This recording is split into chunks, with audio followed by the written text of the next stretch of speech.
Bem, estamos gravando. Então, a gente vai fazer a nossa primeira gravação de aula síncrona hoje aqui. Boa noite aos que já chegaram. Os outros colegas vão chegando com o tempo. Eu já vou projetar aqui nosso slide, de onde nós paramos.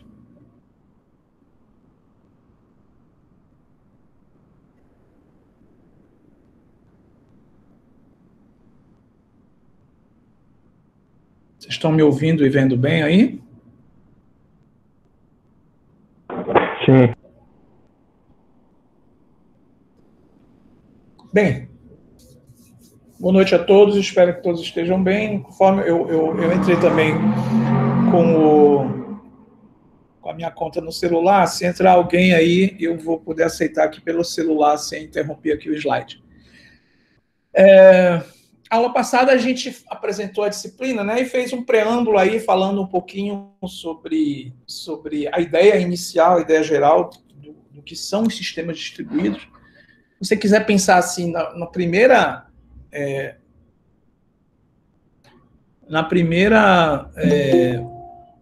Estou aceitando as pessoas aqui.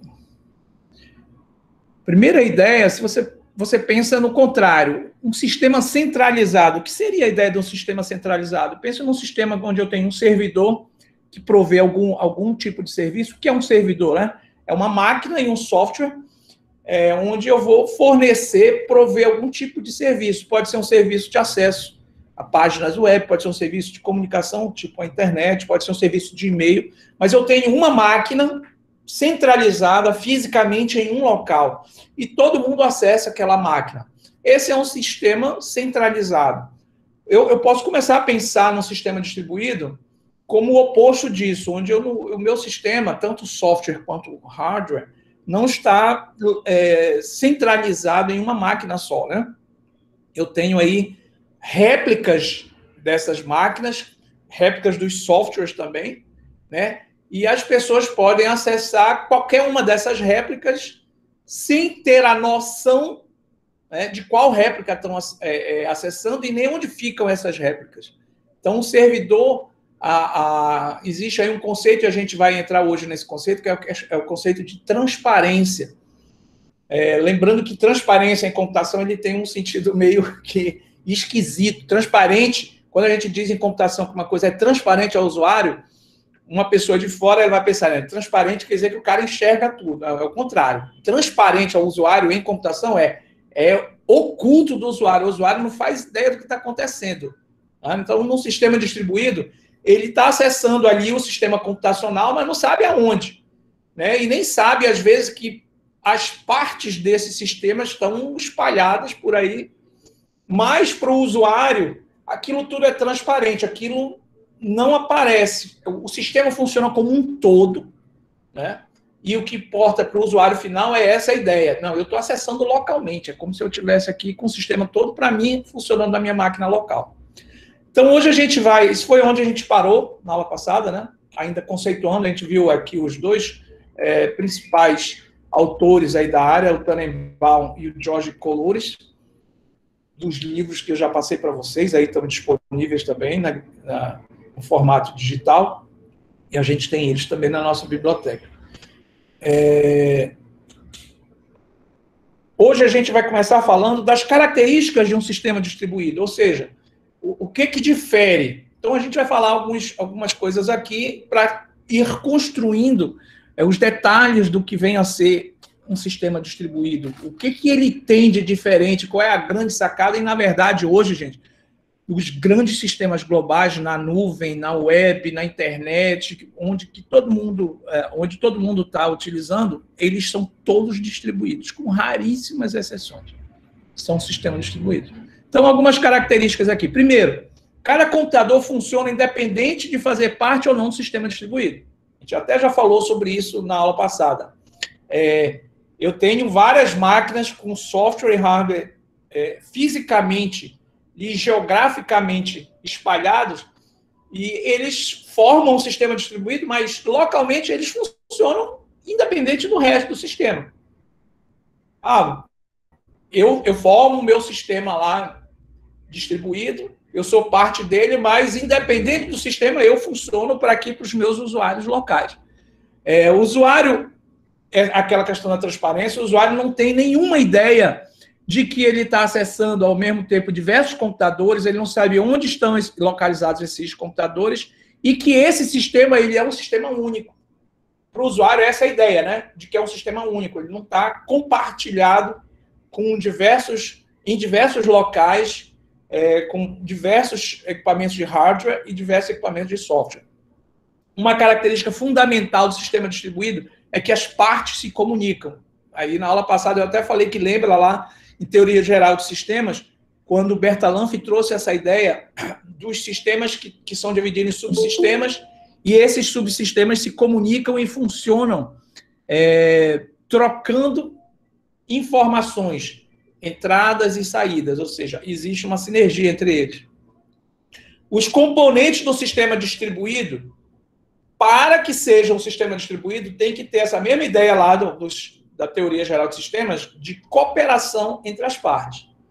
Imagine assim, numa empresa, até na UFRA, eu tenho diversos departamentos, eu tenho o pessoal do RH, eu tenho o financeiro, eu tenho a gestão, eu tenho o pessoal do operacional, eu tenho o administrativo financeiro, eu tenho vários setores. Eles funcionam internamente para fazer suas tarefas, mas eles precisam se comunicar. Eles precisam colaborar para formar o sistema geral da empresa. Tá? Então, essas partes, elas funcionam como? A partir da troca de informações. Aí é o ponto que a gente diz que as partes precisam se comunicar para formar o sistema. E, obviamente, isso é um grande problema. Na hora que eu estou falando que eu tenho aqui um sistema que se comunica, um sistema na UFRA que se comunica com o sistema do MEC, que se comunica com os sistemas de todas as universidades do Brasil. Cada um é um sistema independente, cada um funciona em cima de um hardware próprio, com um sistema operacional próprio, com seu software acadêmico próprio, e, ao mesmo tempo, eles formam um sistema geral, que é o Sistema Nacional de Ensino Superior. Então, não é simples essa comunicação, essa troca, não é simples, não é trivial. É muito mais difícil de se construir um sistema assim. A diferença dos componentes e o modo como estes se conectam estão, em grande parte, ocultas do usuário. Quando o usuário vai se matricular no SISU ou para fazer o Enem, ele não está preocupado, ele recebeu o resultado do Enem, ele fez a prova, né, ele recebeu o resultado do Enem, ele está acessando o sistema do MEC, e daqui a pouco ele vai acessar o SISU e vai fazer o application ali, a inscrição dele para um processo seletivo na UFA. Para ele não interessa que são sistemas completamente distintos. Para ele é como se fosse uma coisa só. É transparente, é oculto do usuário essa complexidade dos sistemas funcionarem individualmente, mas eles serem conectados e colaborarem entre si. Isso não passa para o usuário, essa ideia. Usuários e programas podem interagir com o sistema distribuído de maneira uniforme, consistente, independente de onde a interação ocorra. Aí, um exemplo que eu vou usar aqui bastante é o exemplo do nosso sistema bancário. Então, eu acesso, a partir do meu aplicativo, a minha conta no banco, faço várias operações, aonde eu estiver, não importa a cidade que eu esteja, para onde eu for, eu vou. Se eu estiver em Tucuruí, eu vou acesso o banco do meu aplicativo. Se eu vier para Belém, eu acesso o meu aplicativo. Se eu for para Paragominas, eu posso acessar no meu aplicativo, posso ir lá no Banco do Brasil, aí eu posso pegar um avião, posso ir para São Paulo, vou acessar o Banco do Brasil. Aonde eu vou estar acessando o sistema? Não interessa. Para o usuário, é oculto esse detalhe. Eu estou acessando o sistema do Banco do Brasil. Agora, para que ele funcione de uma forma única, como ele funciona, e vocês sabem, eu estou dando um exemplo de um sistema que vocês usam no dia a dia. Nós usamos.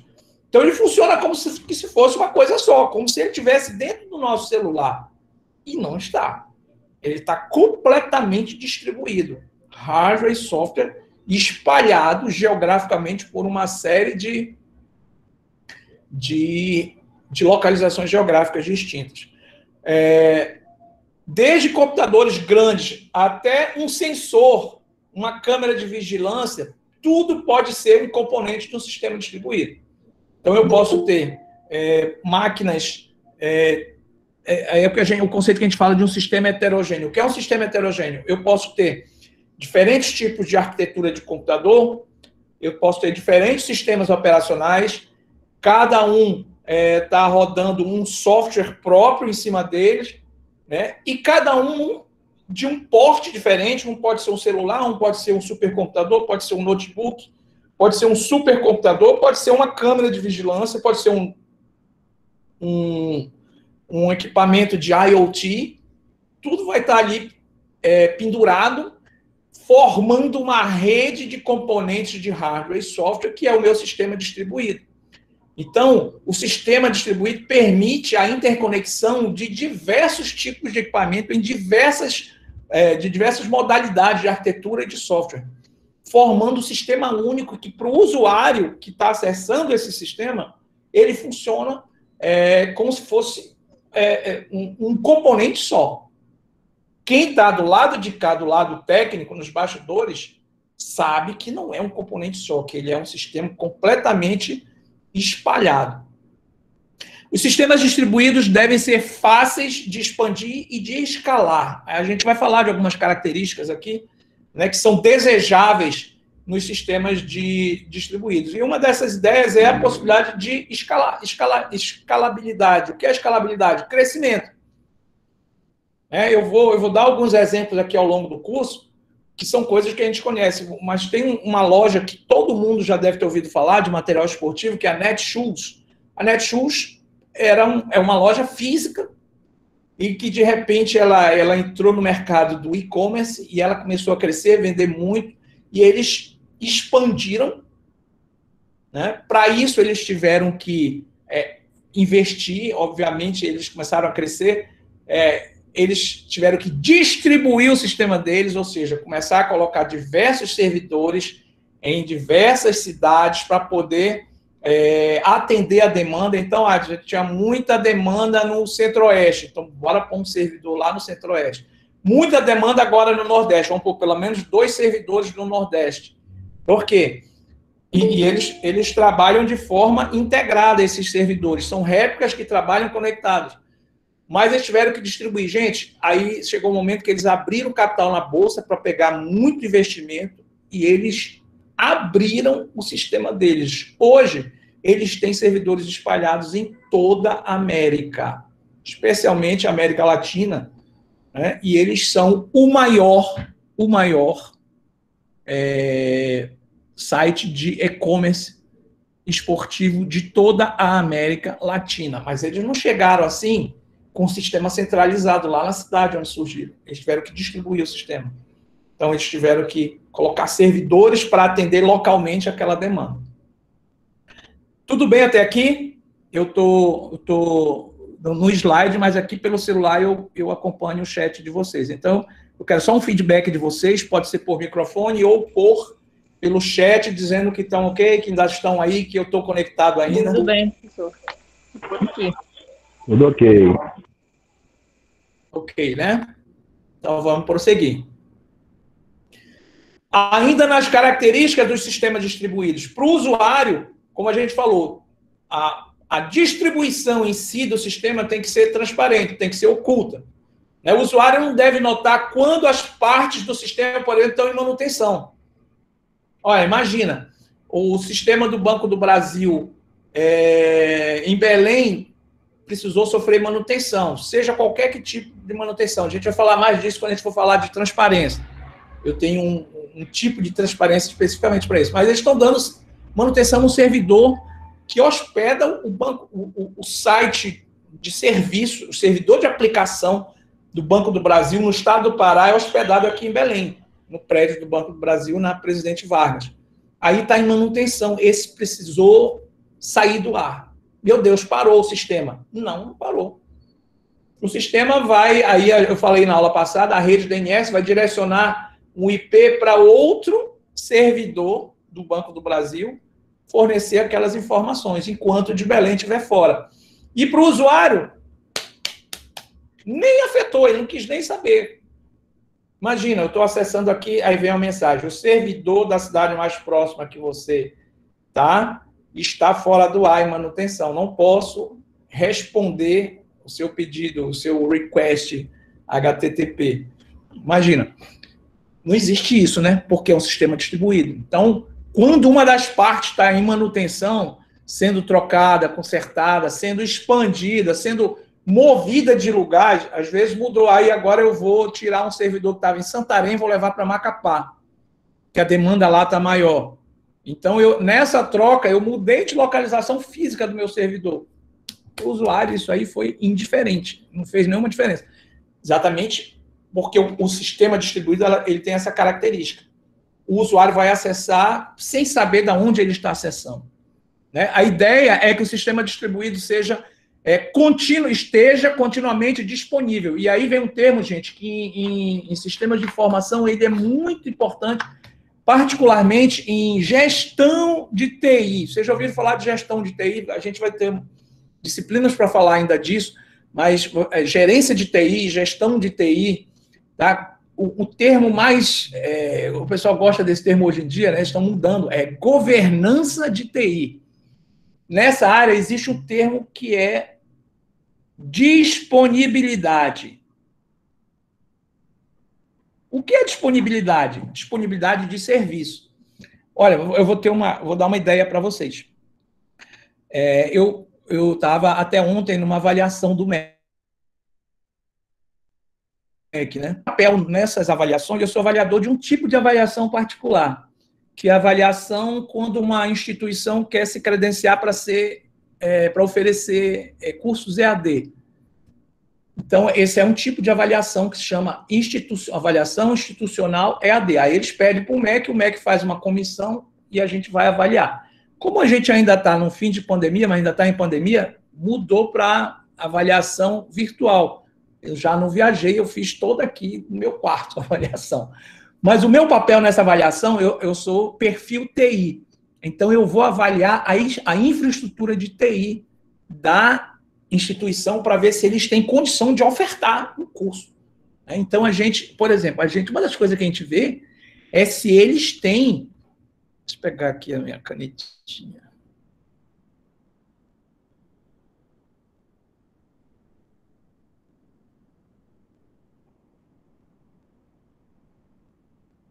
Olha aqui. Se eles têm, no sistema deles, disponibilidade, se o sistema deles consegue estar disponível 24/7/30, ou seja, 24 horas por dia, 7 dias na semana, 30 dias ou 31, se você quiser, por mês. Ou seja, o sistema não pode parar. Se o cara quer ofertar uma plataforma EAD, um curso, ele tem que ter um sistema capaz de estar disponível. Então, para eu conseguir executar isso, eu tenho que ter uma infraestrutura de TI que me permita. Então, os caras têm que me mostrar toda a infraestrutura de TI, eu vou avaliar, a gente faz... É bacana nessa avaliação virtual, que foi uma experiência nova que o MEC está lançando, o IMEP, o cara vai com a câmera lá, a gente vai fazendo a tour com a webcam, assim, pela instituição, vai lá no setor de TI, mostra o servidor, e eu estou aqui com os documentos vendo toda a infraestrutura que eles têm, né? Aí esses caras lá que eu fui fazer a avaliação, eles contrataram uma solução em nuvem da Oracle, então, para permitir que eles tenham disponibilidade. Ou seja, faça chuva ou faça sol, o sistema deles vai estar no ar. Então, eles têm várias réplicas, eles têm redundância, ou seja, se um parar, o outro assume, mas não pode ter descontinuidade do serviço. Então, em governança de TI, esse é um elemento essencial. E os grandes sistemas, os sistemas distribuídos, todos têm que ser disponíveis. Essa disponibilidade de serviço. Então, o serviço não pode parar. E aí nós estamos falando serviço de rede. Nós estamos falando de servidores. Quais são os serviços de rede? Pode ser um serviço HTTP, que é o servidor web, pode ser um serviço de e-mail, um serviço SMTP, que é um servidor de e-mail. Então, pode ser um serviço de FTP, que é um servidor de arquivo. Seja qual for o serviço, ele tem que estar disponível. Então, se eu quero ofertar um curso EAD, eu tenho que demonstrar minha capacidade de tecnologia para fornecer, por exemplo, disponibilidade. Então, isso é uma característica de sistema distribuído. Tudo bem até aqui? Tudo ok? Tudo bem, professor. Hello, hello, ok. Tudo bem. Seguimos em frente. Então, outra característica importantíssima que vocês vão ouvir muito quando estiverem falando de sistemas distribuídos, inclusive questão de prova, questão de concurso, questão de ENAD, é esse bichinho aqui, ó. Vocês vão ouvir falar e as pessoas vão querer saber o que é o middleware. Esse sufixozinho ware é muito comum, né? Na nossa área, e você tem, desde que você entra para estudar computação, você começa logo a ouvir falar, você tem software, você tem hardware, aí você tem firmware. Aí, quando os caras vão se referir às pessoas que trabalham no sistema, eles chamam de peopleware, mas esse tal do middleware é um conceito que está relacionado especificamente com sistemas distribuídos. E agora a gente vai começar a falar um pouquinho sobre isso. Esse conceito a gente vai adquirindo ao longo aí do tempo, tá? Mas o que vem a ser esse middleware, que é um conceito importante para que a gente estude aqui. Para suportar componentes e interconexões heterogêneas, lembra que a gente falou ainda agora de sistemas heterogêneos? O que é um sistema heterogêneo? O que é um sistema homogêneo? Antes de entrar nessa definição. O sistema homogêneo, gente, eu tenho uma rede de computadores, todo mundo é uma arquitetura baseada no Intel, tá? De microcomputador, Intel, sistema operacional Windows, tá? E eu rodo sistemas em cima do Windows. Então, esse aqui todas as máquinas têm essa arquitetura e esse sistema operacional. Está todo mundo conectado, todo mundo fala a mesma língua. Uma maravilha, isso é um sistema homogêneo. Agora, eu posso ter um sistema onde cada máquina tem uma arquitetura diferente, tem um sistema operacional diferente e roda softwares diferentes ali em cima. E todo mundo se conversando. Aí eu já tenho uma arquitetura que a gente chama de heterogênea. Então, para que esses caras, os componentes de cada máquina dessa, possam conversar entre si, né?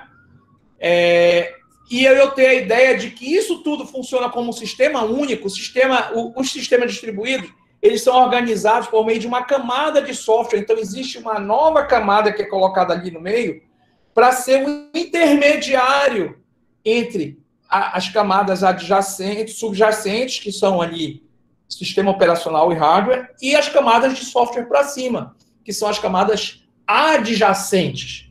Essa camada de software que fica no meio fazendo a ponte é chamada de middleware. Middle vem do termo em inglês meio, tá? Meio. Metade, que fica de interface. Então, o middleware é uma interface de software entre os componentes subjacentes, ou seja, a plataforma que eu estou operando, tá? Eu tenho aqui a máquina, um Mac, usando o Mac OS, e aqui eu tenho um PC com arquitetura Intel rodando com Windows. Ou seja, são sistemas com plataformas diferentes. Como é que esses caras vão conversar? Porque vai haver um middleware que vai permitir com que eles conversem. O middleware vai ser uma camada de software que permite que os componentes de diferentes plataformas consigam trocar mensagens, se conectar e operar como sendo um sistema único. É um middleware que permite, então, uma camada de software, tá, que permite com que os sistemas heterogêneos funcionem. Então, ele é essencial e todo sistema distribuído tem um middleware que está ali fazendo a sua ponte. E a gente vai falar mais sobre ele. Aqui uma ideia esquemáticazinha, que é lá do livro do Tannenbaum também. Então, é uma camada de software, o middleware, né? Logicamente colocada, ou seja, é uma camada lógica, né? Colocada entre o usuário e a aplicação e o sistema operacional. Ou seja, olha só, o que eu tenho para baixo do middleware? Eu tenho o que a gente chama da minha plataforma, são as camadas subjacentes. Eu tenho um sistema operacional e que está rodando em cima de um hardware aqui, de uma arquitetura qualquer, seja ela uma arquitetura PC, uma arquitetura Mac, né, uma arquitetura RISC, uma arquitetura de um supercomputador, uma arquitetura que tem um processador M1 que é o boom agora, né? São os processadores M1 que deixaram os Intel i no chinelo, 10 vezes mais potente. Então, eu tenho aqui uma arquitetura... aqui, olha só, eu tenho hardware diferente, com sistemas operacionais diferentes, aqui nesse meu esquema. Então, eu tenho o sistema operacional 1, sistema operacional 2, sistema operacional 3 e o sistema operacional 4. E lá em cima eu tenho aplicações também diferentes. Olha. O computador 1 tem uma aplicação A, o computador 2 e o 3 tem uma aplicação B, e o computador 4 tem uma aplicação C. Todo esse pessoal se conversa, troca mensagens e funciona como sendo um único sistema, como se ele fosse homogêneo, mas não é. E por que ele funciona como se fosse homogêneo?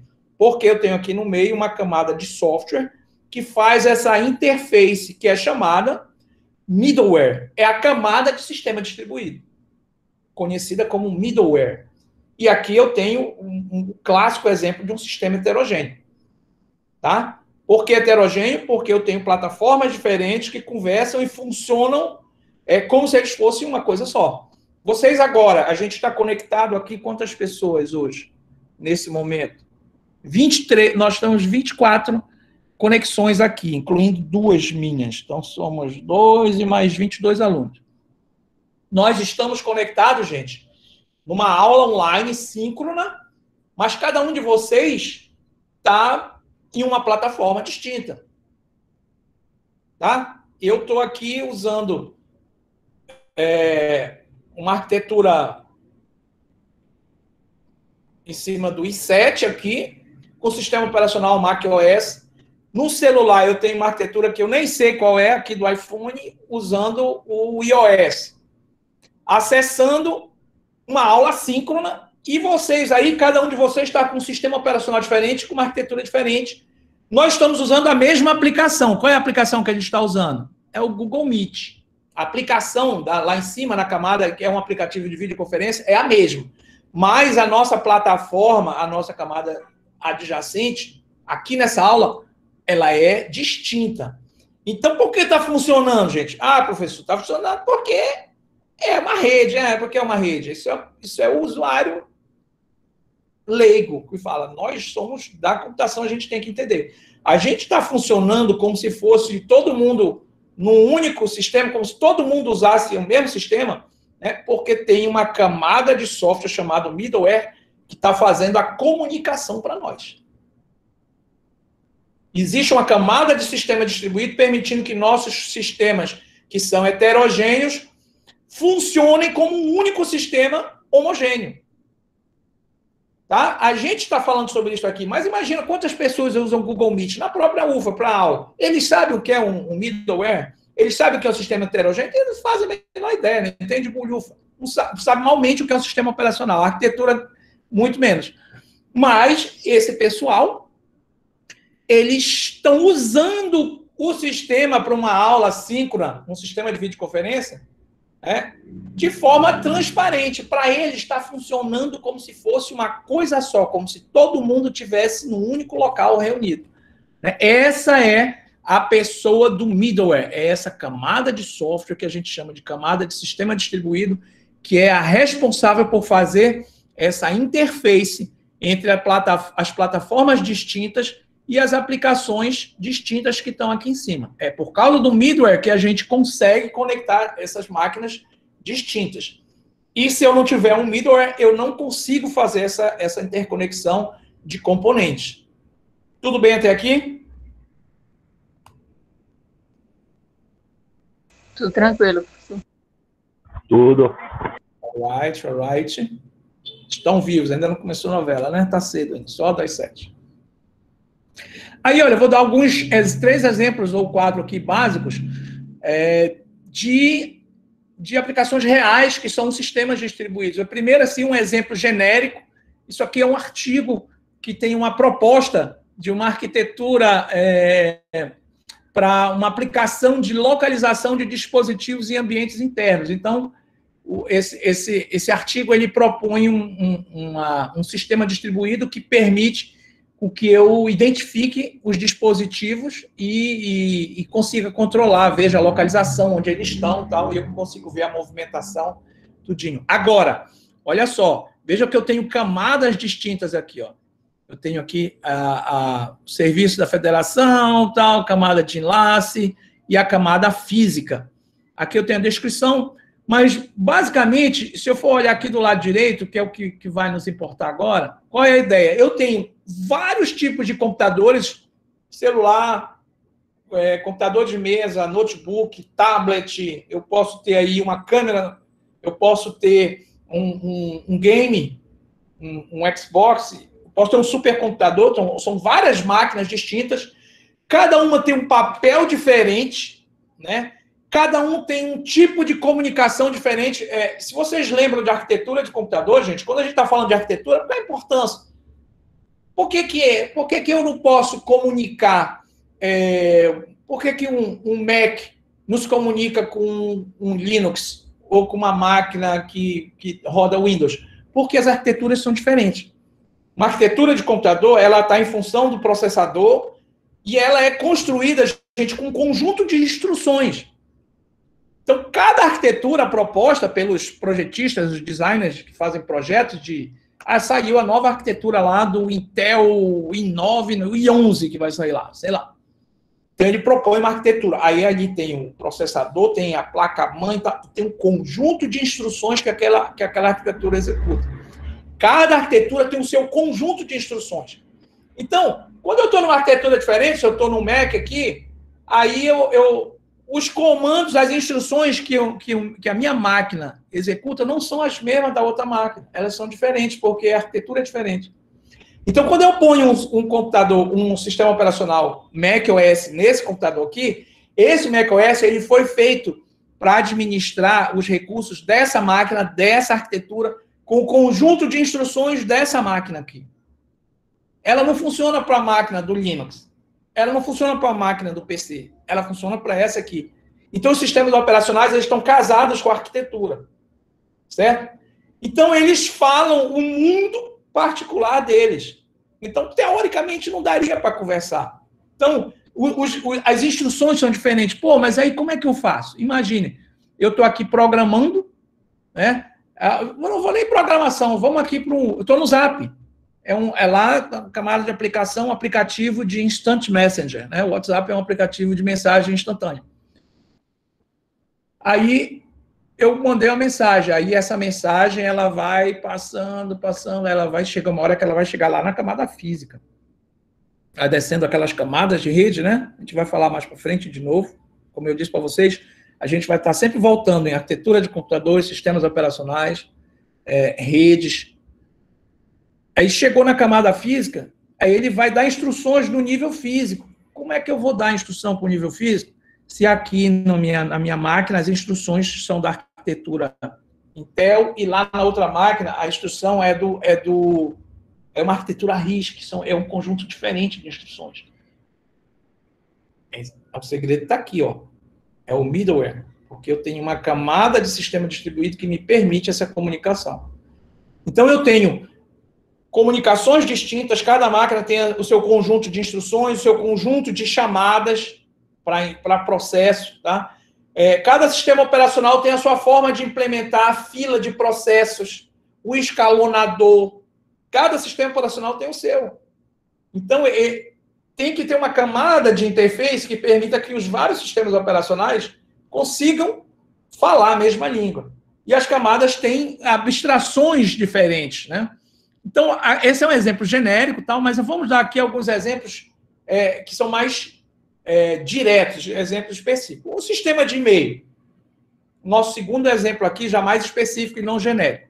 Imagine, como é a ideia geral que o usuário leigo tem, né? Eu tenho aqui, olha só, uma caixa de saída do emissor e eu tenho aqui a caixa de entrada, o inbox do receptor. Então, como é que parece que um sistema de e-mail funciona? Que eu mando a mensagem, ele vai pelo cabo, aquela mensagem chega lá no cabo do outro computador e ele lê. Beleza, essa é a ideia do usuário naive, do usuário que não é o especialista. Mas como na prática funciona? Imagine que isso aqui é um celular, iPhone, e isso aqui é um supercomputador, tá? O Summit, que hoje é o terceiro mais rápido que existe. Como é que eles vão conversar, gente? Como é que esse cara aqui vai mandar uma mensagem que esse aqui vai entender?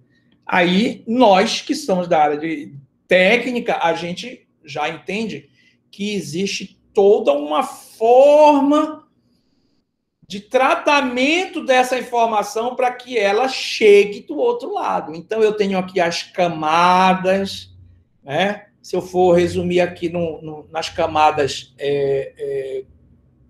da pilha de protocolos TCP/IP, eu tenho uma camada de aplicação, onde eu tenho aqui o meu aplicativo de e-mail, no protocolo HTTP. Vai ser um sacrilégio. Consegui. Aí eu tenho embaixo, eu tenho uma camada qual é a camada que vem? Embaixo da camada de aplicação. Quem lembra?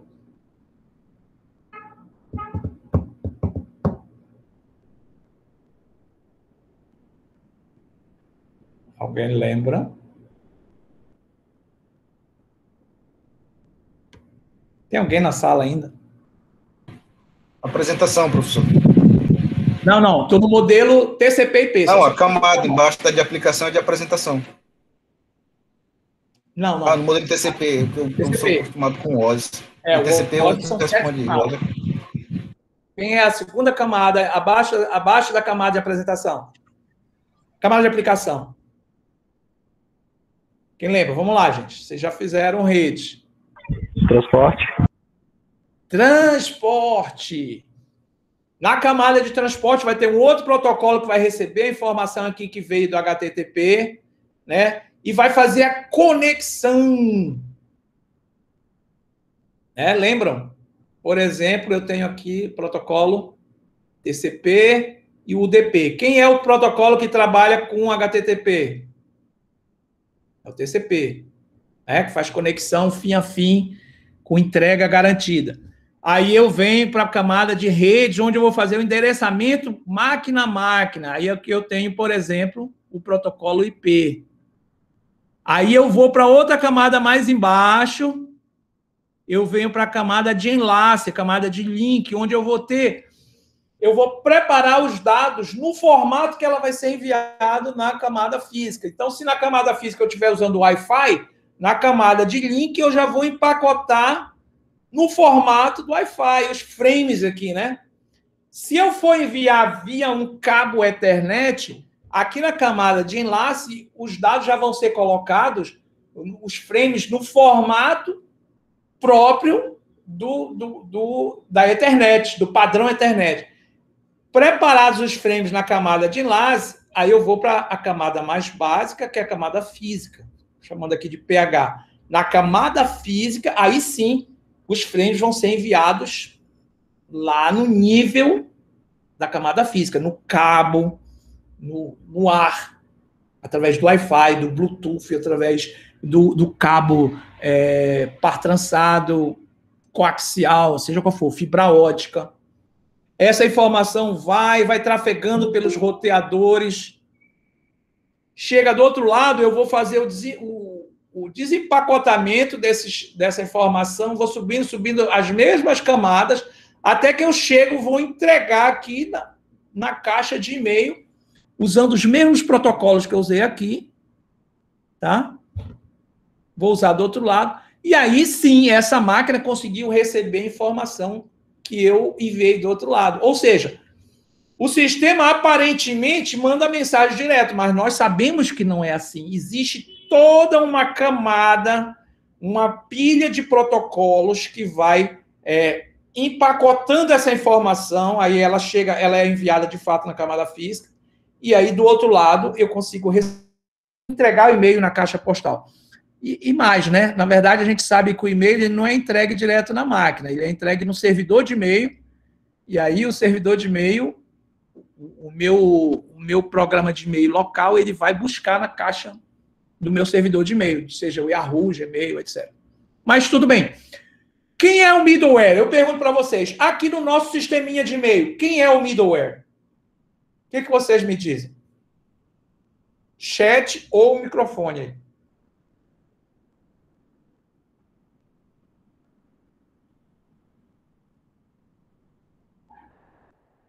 Tá com vocês. Quem é o middleware? Vamos voltar aqui.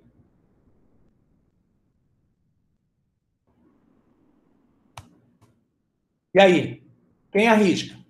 Deixa eu ver o chat, que eu não estou vendo o chat aqui. Espera aí. O servidor de e-mail? Aí tu foste muito abstrato. O servidor de e-mail é uma máquina que tem um programa lá, servidor de e-mail. Esse MDA, MTA? MDA, MTA. Pode ser. O que vocês acham? Quem mais?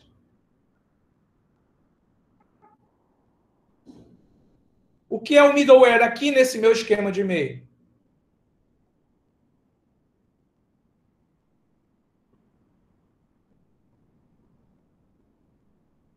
Alguém arrisca? O SMTP, sim, faz parte do middleware, o SMTP. São os protocolos de transporte? Eu falei besteira, né, gente? Eu coloquei aqui HTTP, mas a aplicação é de e-mail, né? Então, é SMTP.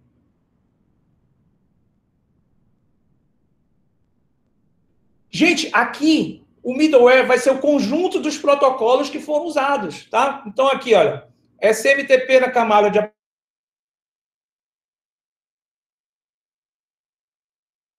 Wi-Fi na camada de enlace e o Wi-Fi na camada física. Esses protocolos todinhos vão ser o meu middleware.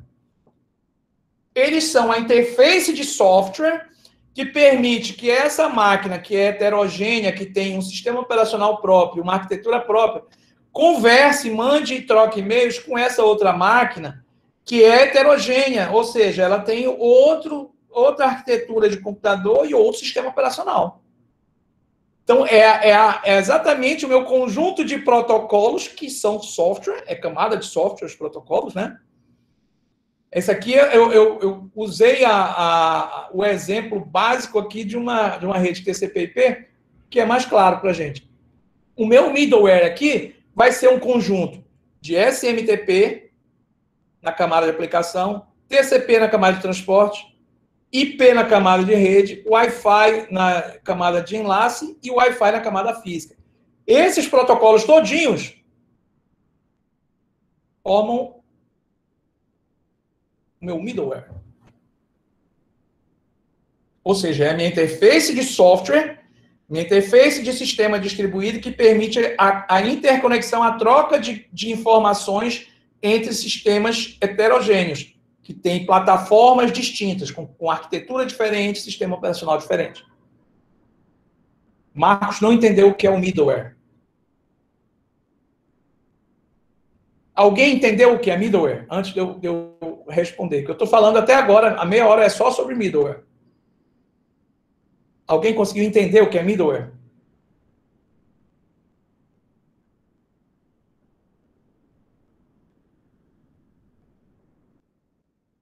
Gente, o middleware é a camada de software ou todo o conjunto de softwares que vai permitir com que eu consiga comunicar componentes de diferentes sistemas.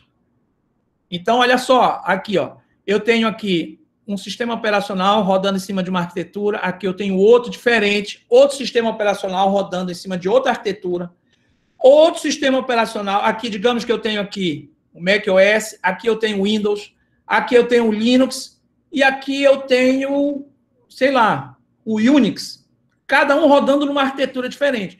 E essas aplicações aqui, são aplicações de e-mail. Por exemplo, aqui eu estou usando o meu Yahoo, aqui eu estou usando o meu Gmail, aqui eu estou usando o meu... Como é o da Microsoft? Eu sempre esqueço o e-mail da Microsoft. Enfim. Outlook, uma coisa assim, né? O Outlook Express. Obrigado, Thalita. Então, como é que eu posso usar e ficar trocando e-mails se as máquinas são de plataformas diferentes? É porque tem uma camada de software aqui que me permite essa comunicação, essa troca de mensagens. Essa camada sistema distribuído, ela recebe o nome de middleware. E aí eu dei um exemplo aqui para vocês numa aplicação de e-mail. Aqui eu tenho um e-mail sendo mandado do meu celular, que é Apple, para o computador do Casimiro, que é Linux. Tá? Mas como é que ele consegue se comunicar? Se são máquinas que têm a plataforma adjacente completamente distinta. Ele usa aqui uma pilha de protocolos.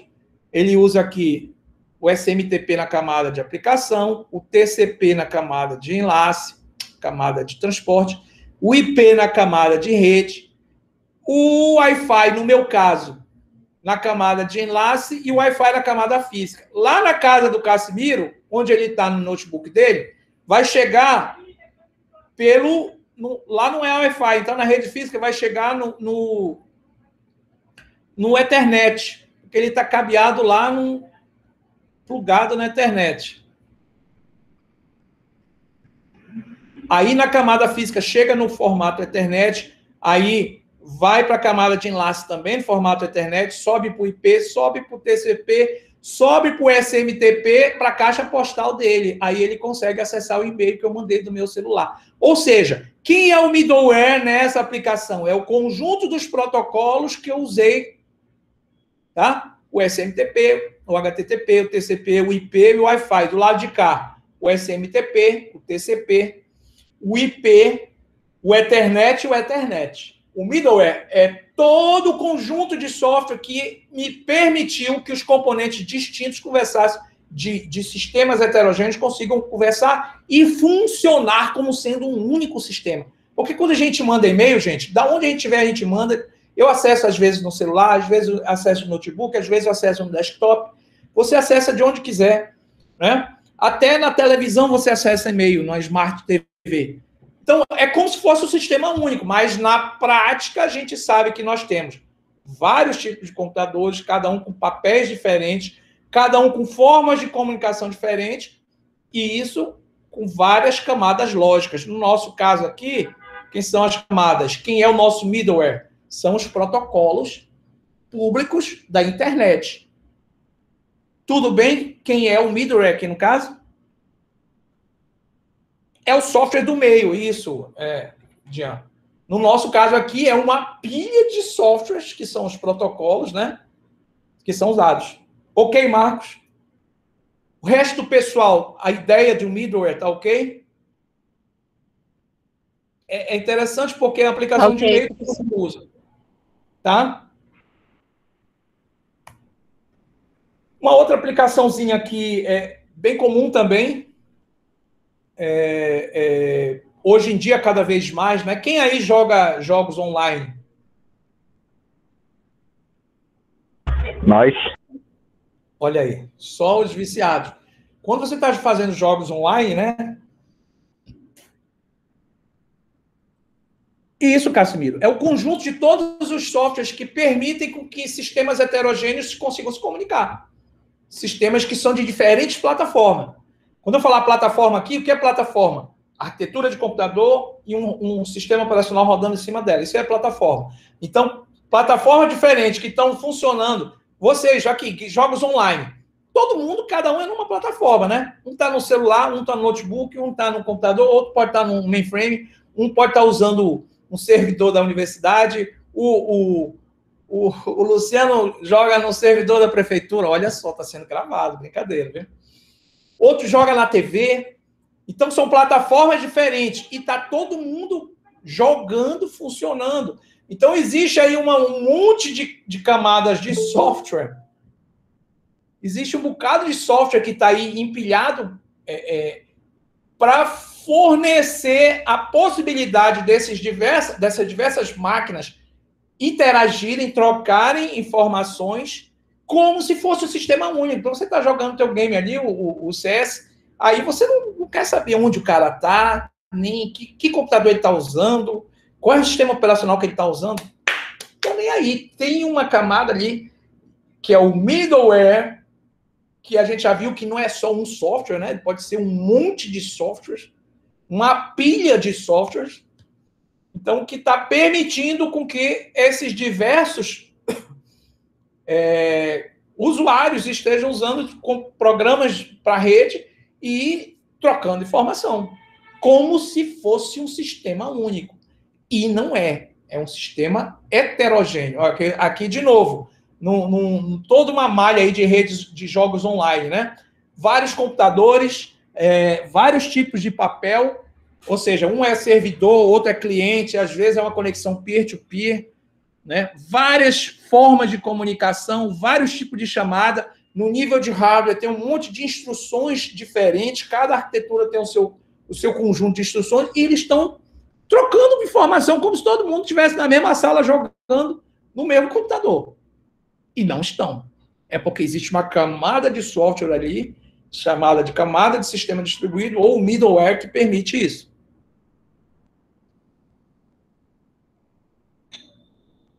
Peer-to-peer, Amanda. P2P. Vocês já ouviram falar desse termo?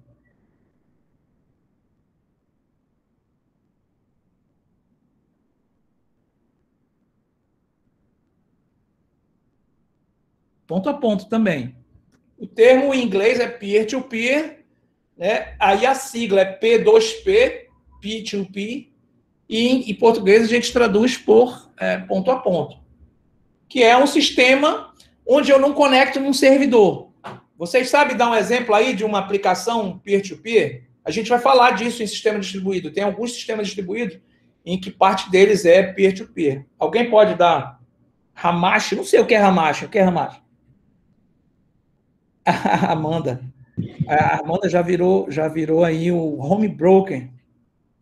O torrent. O que é Hamashi, Casimiro? A Marcha, ele faz tipo uma VPN entre esse computador e outro computador da pessoa que está na China, aí fica tipo computador local. Ah, tá, legal. Bacana. Tem diversas aplicações disso. O tunelamento VPN é uma simulação de peer-to-peer. Mas para dar uma ideia para vocês aqui, deixa eu apagar essa onça aqui.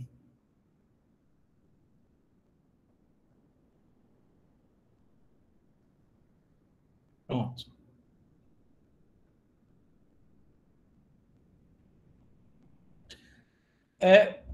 Vamos aqui usar um sistema de compartilhamento de arquivos. Como de... Como a gente chama o torrent, né? Foi torrent que tu falaste aí? Foi. Tá, é que eu ouvi point. Aí eu ouvi errado, mas é o torrent. O que é um sistema de torrent? O sistema de torrent, eu tenho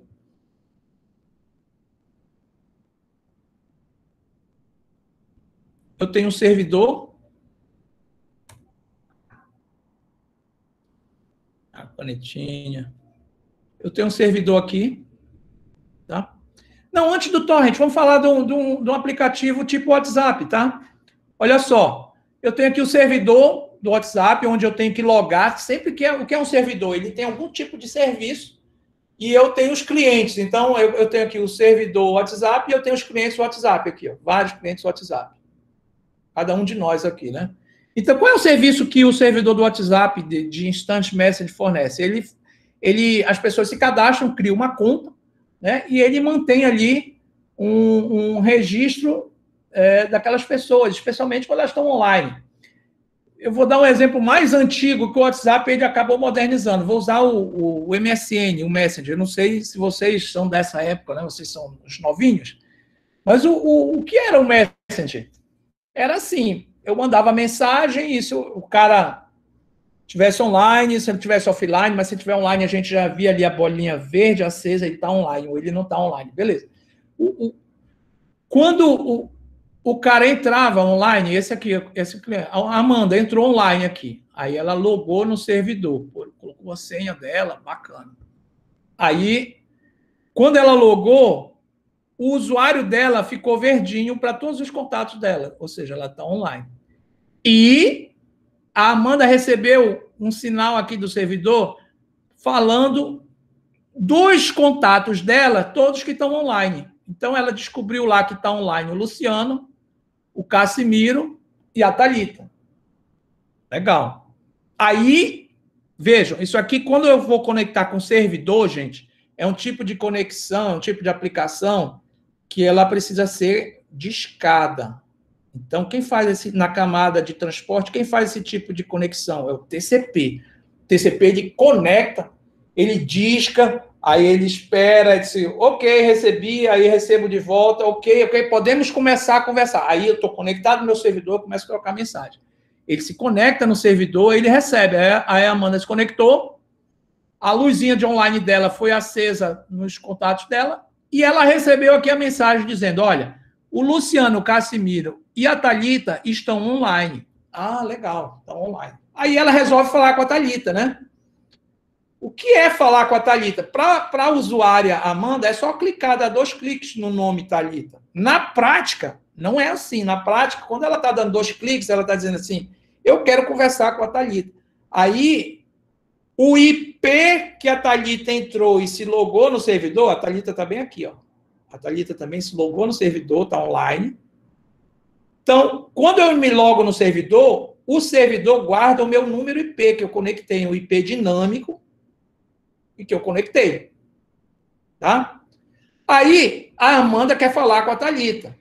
Só que a Amanda não pode falar com a Thalita porque ela não sabe o número IP que a Thalita se conectou, porque ele é um IP dinâmico que foi fornecido pelo provedor de internet que ela entrou, seja do celular, né? Beleza. Mas o servidor sabe, o servidor aqui do MSN, do Messenger, Live Messenger, ele sabe o IP porque ela se logou. Aí, quando ela clica aqui, que ela quer se comunicar com a Thalita, o servidor está passando para ela aqui o número IP onde a Thalita está. E aí, de posse desse número IP, o programa da Amanda vai discar diretamente para o programa da Thalita e vai estabelecer uma conexão direta, que é uma conexão peer-to-peer, ponto a ponto. Por que ponto a ponto? Porque não passa pelo servidor. Então, quando a Thalita está conectada com a Amanda, tudo que elas estão transmitindo, as fofocas, falando mal dos outros colegas, dos colegas de trabalho, dos professores, todas essas fofocas, só quem está sabendo, se ela não foi hackeada, são as duas. Por quê? Porque é uma conexão ponto a ponto. Tá? Beleza. Professor, mas e quando ela está numa sala com 3 conversando? Aumentar essa fofoca. Entrou aqui a Nelma. A Nelma entrou também no servidor e a Amanda estava conversando aqui também com a Nelma, precisou discar, aí fez uma conexão também ponto a ponto com a Nelma. Mas as 3 descobriram que tem um assunto em comum, que era uma fofoca em comum. Então vamos conversar nós 3 agora. Aí as 3 estão numa sala conversando. Um grupo de WhatsApp hoje que a gente tem, né? Eu não tenho mais uma conexão ponto a ponto. Aonde é que elas vão conversar as 3 juntas? Num espaço dentro do servidor. Porque eu não posso ter 3 conectados numa conexão ponto a ponto. Só 2. Peer-to-peer é uma conexão par a par. O termo peer, né, é par. Ou seja, eu e o meu par. Então, é 1 a 1. Então, se eu for conversar mais do que 1, eu não estou mais numa conexão ponto a ponto. Eu estou numa conexão num espaço coletivo dentro do servidor. E também eu tenho a opção de mandar uma mensagem offline, né? Tipo, a Nelma, eu vou chamar outra para fofoca aqui. A Maiara foi chamada para fofoca, só que a Maiara não está online. Mas aí a Amanda mandou uma mensagem para a Maiara. Essa mensagem não pode ser entregue para a Maiara, porque a Maiara não está online. Se ela não se conectou, o IP dela não está aqui, então a Amanda não sabe o IP dela, então não pode discar. Então, quando a gente manda mensagem offline, essa mensagem vai ficar lá no servidor também, numa caixa postal. Aí, quando a Maiara entrar e se conectar, aí aquela mensagem offline vai ser devolvida aqui para ela. Essa é a ideia básica de uma conexão peer-to-peer. Tudo bem? Telefone sem fio, exatamente. Isso é um sistema distribuído também, tá, gente? Eu tenho máquinas distintas, cada uma numa plataforma diferente, sistema operacional diferente, a arquitetura do computador é diferente, o aplicativo que eu estou em cima é o mesmo. No caso aqui é um MSN, pode ser um WhatsApp. O Torrent, ele é um pouquinho diferente, depois eu vou explicar o Torrent. Mas ele também usa, uma parte da aplicação é peer-to-peer, assim. Mas ele é um sistema distribuído e funciona como sendo um só. Para o usuário, ele é transparente. Isso aqui eu estou no servidor, eu estou ponto a ponto. E agora? Não tem isso. Né? Então, eu tenho vários tipos de computadores, com vários papéis distintos, várias formas de computação e várias camadas lógicas, para que esse sistema funcione. Tá? E essas camadas lógicas, elas vão formar aqui um middleware próprio. Deixa eu ver aqui o chat. Pois é, eu percebi que a fofoca ela já é inerente aí. Claro, mas a internet ela foi construída para fofoca. O resto é só a má utilização da internet. Bem, seguindo.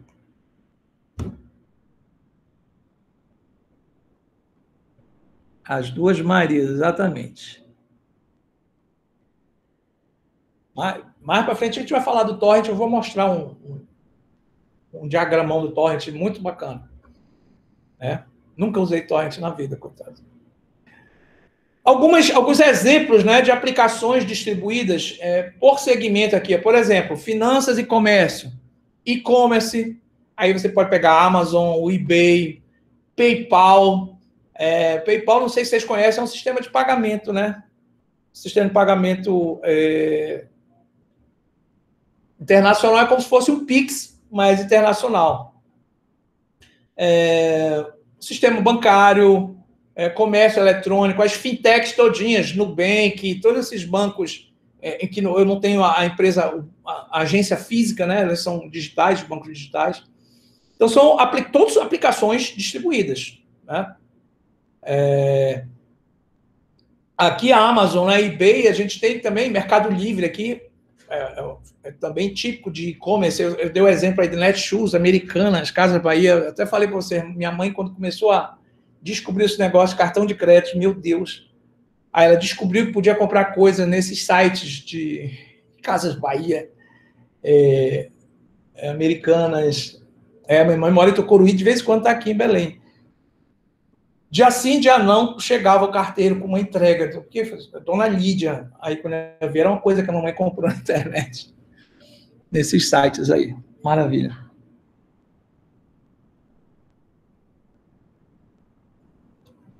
Bem, mais exemplos de sistemas distribuídos que estão aí no dia a dia. Sociedade da informação. Informações da web, motores de busca, Google, todos esses aí, Bing, etc. Os e-books, Wikipedia, redes sociais todas, Facebook, Instagram, TikTok, vai embora. Né? Tinder, tem um mais antigo que o Tinder, como é? Badu, aí vai embora, etc. Todos são sistemas distribuídos.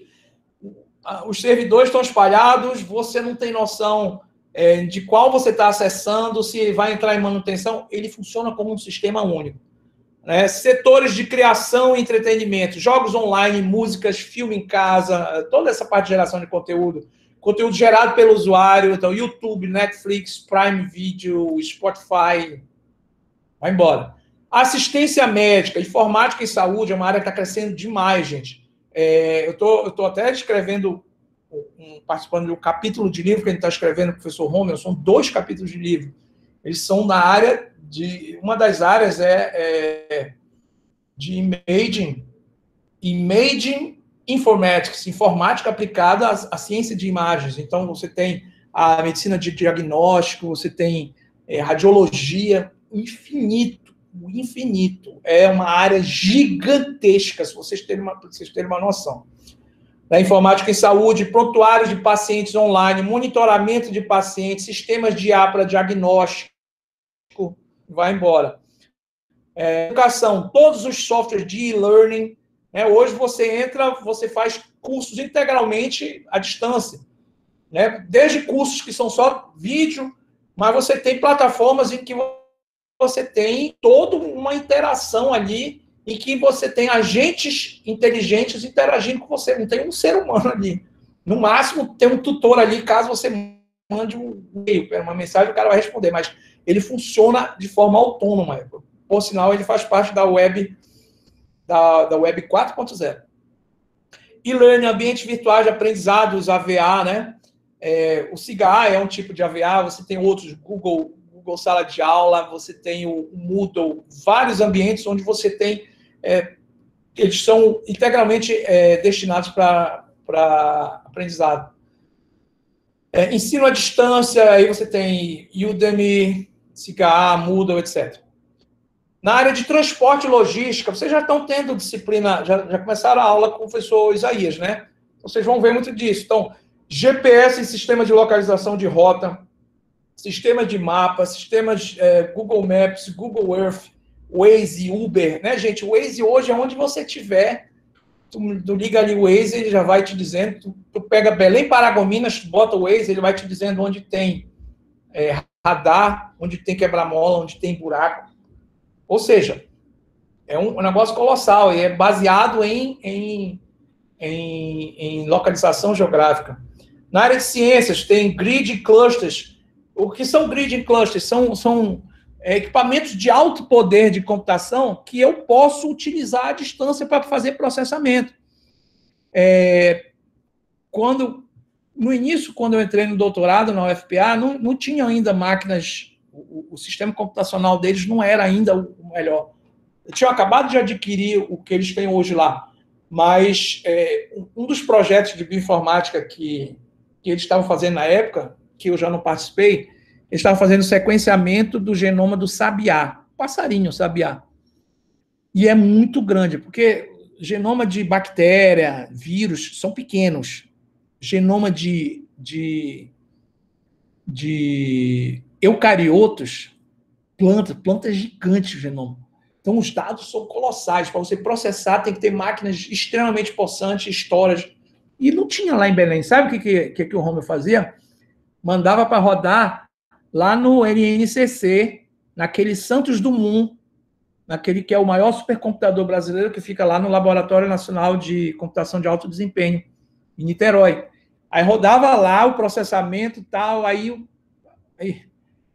chegou uma coisa mais importante, derruba lá dos paraenses, aí a gente ficava na fila e tal, eu não estava ainda lá, mas rodava para usar o poder de processamento deles lá no fim do mundo para conseguir processar e fazer as pesquisas que eram necessárias. Então, com grids e clusters, eu consigo acessar remotamente máquinas e processar.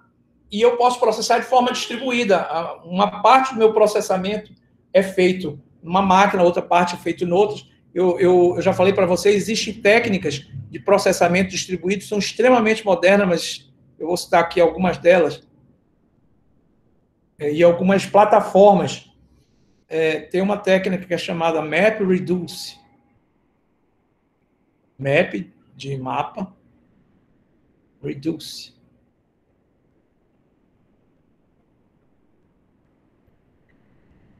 Isso surgiu com o Big Data. Os caras tiveram que inventar a forma era muita informação, eles tinham que processar, não dava para processar localmente, eles processavam distribuído, aí distribui para rodar em outras máquinas, volta, e aí o resultado você passa para o usuário. Então, isso é uma técnica de programação, e aí você tem plataformas como o Hadoop, que é uma forma de programar, é uma plataforma de programação distribuída, o Hadoop, H-A-D-O-O, são 2 O aqui, o O, vocês já viram que é de programação orientada a objeto, né?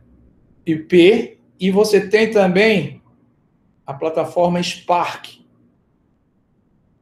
Ambas, Spark, né, fagulha, ambas são da iniciativa Apache. Apache Hadoop e Apache Spark. São plataformas de programação distribuída, onde você pega uma aplicação pesada e você consegue mandar rodar em várias máquinas distintas, são esses grids e clusters aqui, né? E depois ela junta e traz o resultado para você. Isso aí o buraco é lá embaixo, gente, é muita lenha, tá? Tem uma forma mais antiga que o pessoal usava a programação distribuída, usando o CUDA, né? O Daniel Leal deu até algumas palestras sobre isso. O CUDA usa mais C. Aqui são as plataformas mais modernas, é uma forma mais atual de se trabalhar programação distribuída. Então, você permite colaboração entre cientistas. Então, o cara não tem o recurso dele. Agora, eu vou dar um exemplo clássico aqui, que eu já falei para vocês. A gente pode usar a nuvem, né, e processar nossos programas de machine learning na nuvem no Google Colab ou no Jupyter Notebook, onde eu vou usar máquinas que estão na nuvem, que são, por exemplo, da Google, e aí eu rodo usando aquela infraestrutura deles, o sistema operacional deles, a arquitetura deles, o processador deles, a memória deles, e eu recebo só o resultado, né, de forma gratuita. E hoje é muito comum a Amazon também tem serviço de processamento, tu paga, é uma fortuna, aí você paga para rodar tuas aplicações na Amazon, na nuvem. Eu participo de um projeto de pesquisa, gente, que é um projeto da UFPE, da Federal de Pernambuco, que é de sequenciamento de genomas da Caatinga, no Nordeste. E eles ganharam um edital do CNPq, que o prêmio desse edital são tantas horas para tu usar na nuvem da Amazon, processamento. É um negócio extremamente complexo. A gente já fez uns 5 cursos para aprender a usar. Mas é isso aqui, tá? Tu está usando capacidade distribuída de processamento e de armazenamento para rodar experimentos científicos. Isso é sistema e é computação distribuída. Gerenciamento ambiental, tecnologia de sensores para monitorar terremotos, inundações, tsunamis, tá? Por aí vai. A gente tem um projeto propondo usar isso aqui para monitoramento ambiental de rejeitos de barragens. Nós fizemos uma proposta, inclusive, para a Hidro no ano passado, mas eles gostaram, o pessoal da Hidro de Paragominas, mas disseram que teria que mandar para a Noruega e daqui a um ano eles iam dar a resposta. Até agora, só a graça. Bem, o Vitor disse que a internet dele... Pois é, a Hidro, o Casimiro. O cara disse que gostou demais do projeto, tá? Porque os caras estão meio ruins na mídia, né? Depois de tantos desastres aí, na Vale, na Hidro, então nós levamos um projeto de monitoramento ambiental que era super legal para eles, só que custa. Custa uma bagatela de 6 milhões de reais. Aí disse, legal, muito bom, tal. A gente vai mandar para a Noruega, daqui a um ano vocês passam aqui que vai ter a resposta. Está lá até hoje. Pois é. Bem, ainda estamos em tempo. Eu só quero um feedback de vocês, saber se está tudo legal aí, se ainda estão vivos. Tem um feedback aí. Vou confirmar aqui também se a gente ainda continua a gravação, tudo. Ninguém saia, viu, gente, que a gente vai fazer a chamada às 8h30. Por gentileza. A chamada será nominal. Então, tudo ok. Bem, então agora a gente vai falar entrar um pouquinho mais, a gente está tentando entender não só a ideia geral do sistema distribuído, mas o nosso objetivo é mergulhar, entender o funcionamento, e mais para frente a gente vai ter umas partes práticas que a gente vai tentar implementar alguns componentes e ver como é que é esse funcionamento aí, na prática. Mas... vamos falar de objetivos dos sistemas distribuídos. Ou seja, beleza, tem um sistema distribuído, eu vou fazer, ou eu vou implementar, ou eu vou pagar por um, tá bacana. Só que eu quero saber o seguinte, o que ele tem que fornecer para ser considerado um sistema distribuído? Beleza. Passo 1, capacidade de conectar usuários e recursos. Beleza, então, eu posso conectar diversos usuários, eu tenho um sistema distribuído, mas também recursos. Por exemplo, capacidade de processamento, capacidade de armazenamento, são recursos que eu posso distribuir entre os meus usuários. Então, o sistema distribuído pode fazer isso. Uma outra característica, e a gente vai falar bastante disso, do sistema distribuído, um outro objetivo que ele precisa implementar é a transparência. A gente já falou isso, né? O que é a transparência? É ocultar do usuário esses bastidores de que não está tudo localmente ali com o usuário. Que o sistema é único, mas ele não é tão simples assim, que ele está distribuído, com uma parte do processamento é feita aqui, outra parte é processada ali, né? O usuário não tem a menor noção disso. Você imagine agora, eu acho que amanhã é o último dia é o último prazo para declarar o imposto de renda. Nem todo mundo faz imposto de renda. Quem não tem uma renda fixa não é obrigado a declarar, ou quem ganha até tanto por ano não é obrigado. Mas, a partir de tal renda, a pessoa é obrigada a declarar imposto de renda. Então, os trabalhadores que são chamados ativos, né, do mercado de trabalho ativo, eles são obrigados a declarar o seu imposto de renda. Aí, cada um faz a sua declaração, seja pessoalmente, seja através de um contador, um escritório de contabilidade, né? Muitos fazem sozinho e tal. E empresas também têm que fazer declaração de imposto de renda. Tá. Aí o cara submete o imposto dele, aí esse imposto dele, ele é recebido lá, o cara dá um recibo, já você declarou, aí depois ele vai ser analisado, e aí depois vão ver se está, é o que eles chamam de processamento do imposto de renda. Aí vai processar, vai ver se está tudo certo, vai ver se o cara, eles vão puxar, por exemplo, o relatório que veio das empresas de cartão de crédito, o relatório que veio das concessionárias, aí o cara declarou que tem uma renda tal, mas ele gasta 10 vezes mais para o cartão de crédito, e ele tem 5 carros. E aí eles vão cruzar essa informação, aí acende. Aí vem lá, é chamada malha fina, e o cara é chamado, venha cá, meu amigo, vem explicar isso daqui.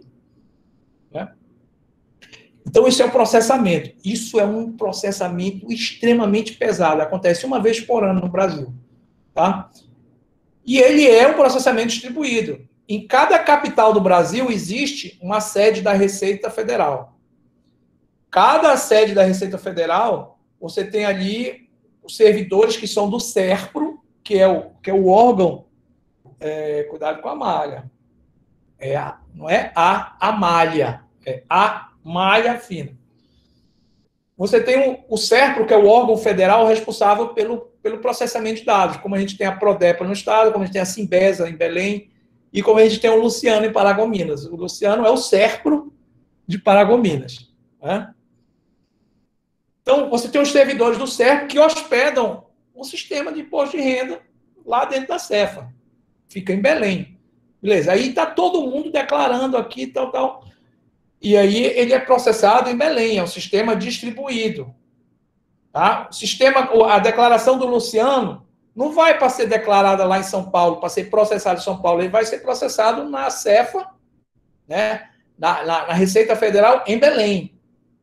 Porque está localmente. A rede DNS, lembra que a gente falou na semana passada? A rede DNS vai dar o IP da Receita Federal em Belém e não de São Paulo, para processar o imposto de renda do Luciano. Aí, beleza, mas olha só. Agora imagina um estado como São Paulo. Imagina que a carga de processamento dos servidores da Receita Federal em São Paulo é monstruosa, porque São Paulo, além de ter a maior população, ele também tem o maior número de empresas, ele tem o maior número de trabalhadores, tudo. Então é gigante. E aí chega nesse período do início do ano, de declaração, gente, o servidor não dá conta. Aí, olha só um sistema distribuído em operação. Então, o sistema distribuído percebeu que a demanda de carga para o servidor da Receita em São Paulo está muito pesada. Sabe o que ele faz? Ele pega uma parte daquela demanda e ele despacha para processar nos servidores do Espírito Santo, que é lá próximo, e que a carga é bem menor. Ou os servidores da Bahia, ou os servidores do Mato Grosso. Enfim, vou usar aqui o Espírito Santo. Mas veja bem, eu estou falando, gente, de execução de processos. O que é um processo? Quando eu estou executando um programa, vocês sabem disso, já fizeram sistemas operacionais.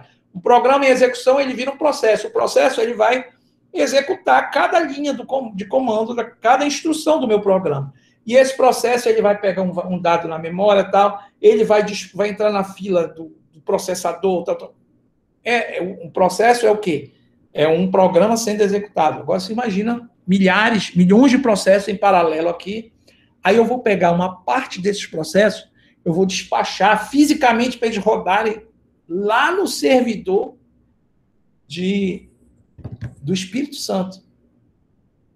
Aí esses processos vão chegar lá no Espírito Santo, eles vão entrar na fila, eles vão rodar, eles vão pegar o resultado deles, aí eles vão pegar, ser empacotados de volta, aí eles voltam para São Paulo e eles já entregam. Olha, tudo que os meus processos tinham que executar, estão aí.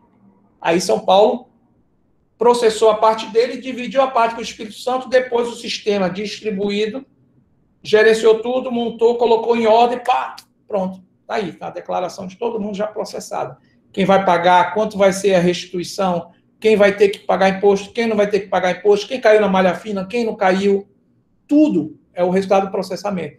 Mas, gente, olha que loucura o sistema automaticamente distribuir parte dos processos mesmo para serem rodados em outro computador, em outro sistema operacional, em outro hardware, em outra região física. Ele roda, faz tudo isso, depois traz. Então, quem faz isso? É porque existe um middleware aí que permite fazer isso. Isso é um sistema distribuído. E para o usuário? E para o Luciano, que submeteu o imposto de renda dele? Isso fez alguma diferença? O cara estava lá em São Paulo e submeteu. Ele soube disso? Ele soube que uma parte dos processos dele, metade do processamento do imposto de renda dele foi feito lá no Espírito Santo? Isso é o que a gente chama de transparência. Isso é oculto para o usuário. Está claro aí? Essa ideia de transparência? Tudo bem para vocês? Tudo tranquilo. Tudo bem, professor. All right. Professor, todo ano, quando eles fazem essa, a gente vai fazer a declaração que fica próximo do prazo, gera um gargalo lá nos servidores da Receita. Com certeza. Todo ano fica congestionado. Por que não resolve isso definitivamente, né?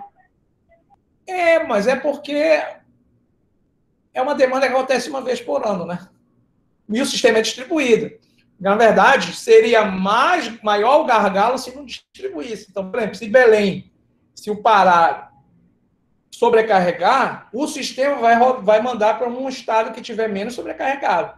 Pode mandar para o Amapá, pode mandar para o Acre, pode mandar para o Maranhão, e roda ali, onde está o sistema monitora. Tá? Existe um controle geral, existe um gerenciamento global do sistema distribuído. Existe isso tanto em nível do sistema da Receita Federal, como existe isso no sistema do DNS. Olha que legal. Tipo, se já tem demais demanda pedindo o IP do servidor de São Paulo para a rede DNS, ela passa a dar o IP de outro servidor que não de São Paulo, porque ela já sabe que está sobrecarregado em São Paulo. Então, quando o cara de São Paulo pede o IP da Receita e ele viu que já está 80% lotado ali, a própria rede DNS, que é um sistema distribuído, dá o IP do servidor do Espírito Santo, da Bahia, dá o do Mato Grosso. Aí o cara está pensando que ele está acessando São Paulo e está acessando o Mato Grosso. Porque também a rede DNS é um sistema distribuído. E é um violento do sistema distribuído. E esse conceito, gente, é chamado, vou escrever aqui, Coisa linda, minha letra, eu me encanto.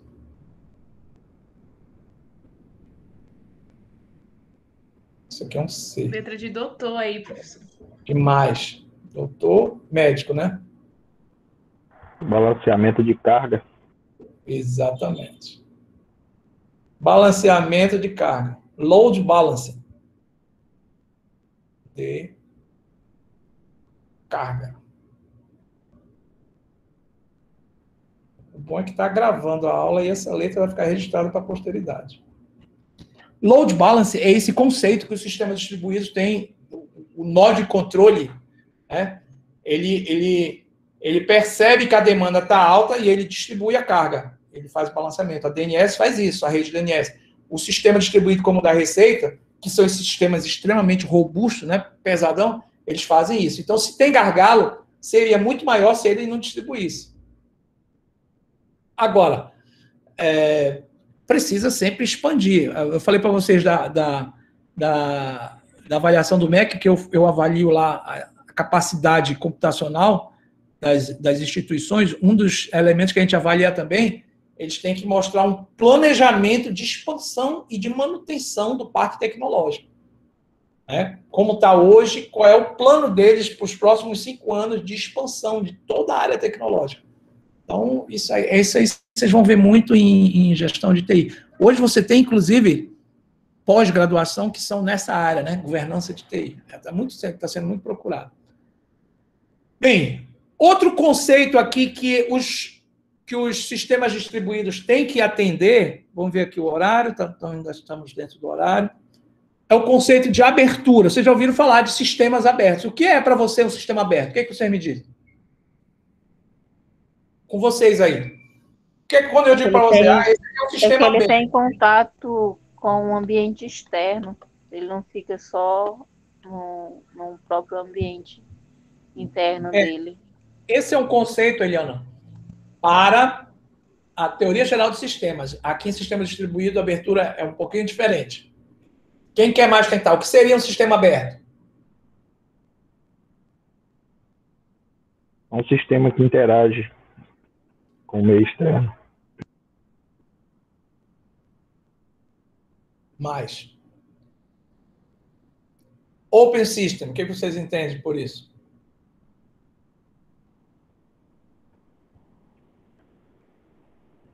Tem a ver com portabilidade. Tá? Olha só. Vamos pensar aqui como era a programação antigamente. Integração entre sistemas. Como era a programação antigamente, gente? A gente desenvolvia um programa de computador para determinada plataforma. Tá? Então, eu fazia um programa, era um programa para PC, para Windows. Aí eu fazia esse código, aí eu colocava o instalador, ia lá instalar na máquina do cara, né? Beleza.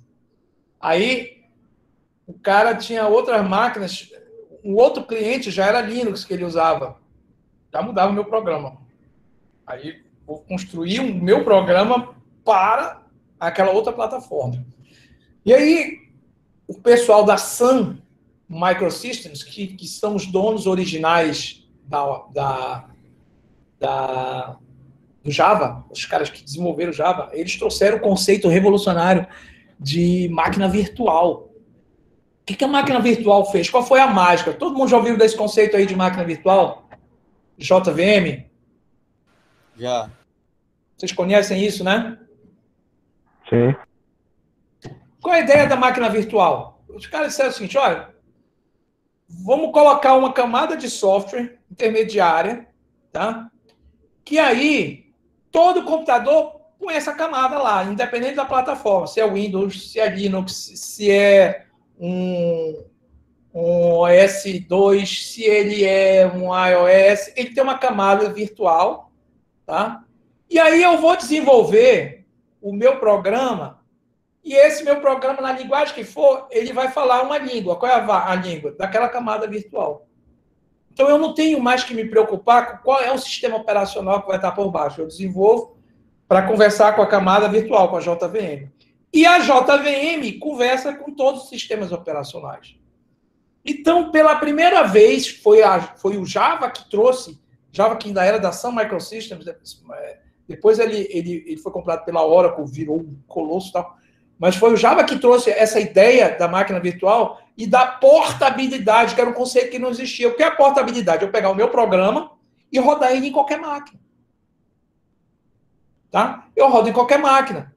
Por que eu rodo em qualquer máquina? Porque todas as máquinas estão ali com uma camada de interface de software que me permite interagir com ela, que é o JVM. Aí começou uma revolução. E começaram esse conceito, gente, de sistemas abertos. Sistemas que eram heterogêneos e poderiam conversar.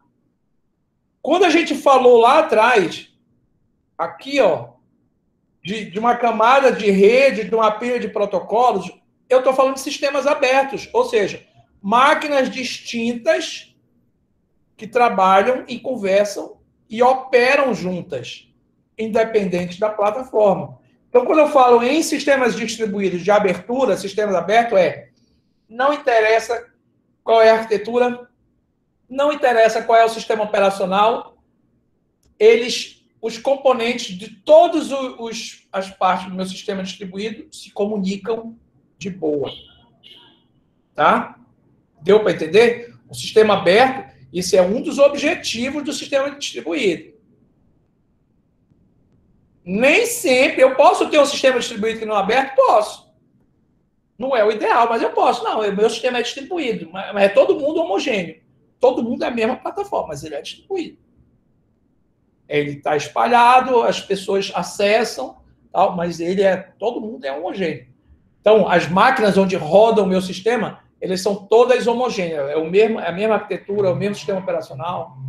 Tá? Mas um dos objetivos é que eu tenha sistemas abertos, ou seja, os componentes do sistema distribuído, não interessa qual é a plataforma subjacente deles, eles trabalham integrados. Não é fácil isso. Tá? Construir um sistema distribuído.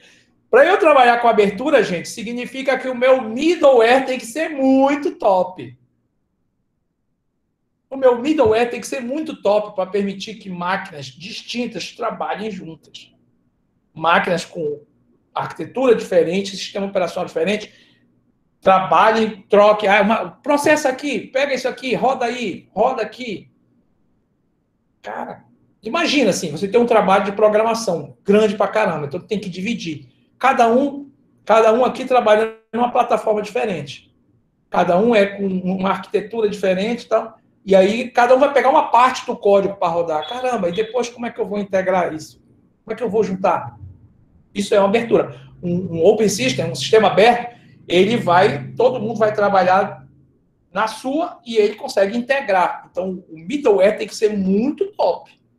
Então, dá muito trabalho construir um sistema distribuído aberto.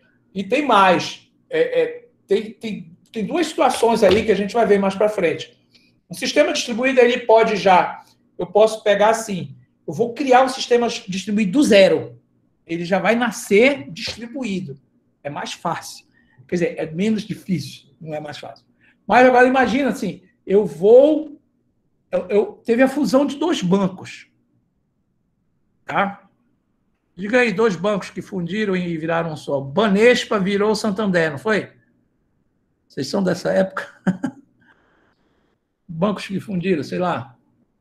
Empresas grandes que fundiram.